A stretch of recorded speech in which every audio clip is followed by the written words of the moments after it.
আমার পরিষ্কার কথা, খোদার কসম, আপনাদের এই ইন্তেজামের কাউকে খুশি করার জন্য না, এটা আমার হৃদয়ের কথা যে দূর থেকে কোন হুজুরের কপালে জুটে 50,000 টাকা, কিন্তু নিজ এলাকার মসজিদের ইমাম সাহেবের কপালে জোটে না ওই মাহফিলের দিন 200 টাকা। এটা জুলুম আর অন্যায় ছাড়া আর কিচ্ছু হইতে পারে না।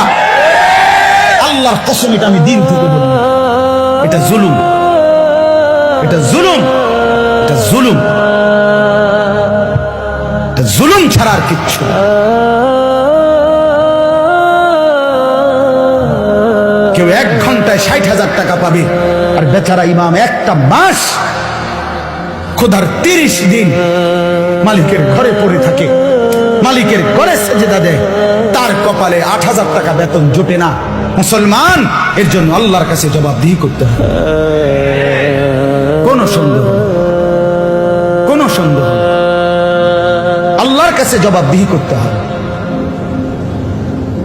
এটা খেয়াল করা উচিত, এটা ইনসাফের সাথে ভাবা উচিত। হিদায়াতের জন্য, আপনাদের রাহবারির জন্য, আপনাদের নিজ নিজ মসজিদের ইমাম সাহেবের সত্যিকার যদি দিল থাকে, আন্তরিকতা থাকে, শ্রদ্ধা থাকে, মানার মানসিকতা থাকে, তাহলে আপনাদের নিজ নিজ মহল্লার ইমাম সাহেবদের জুমার বয়ানই উম্মতের হেদায়েতের জন্য যথেষ্ট।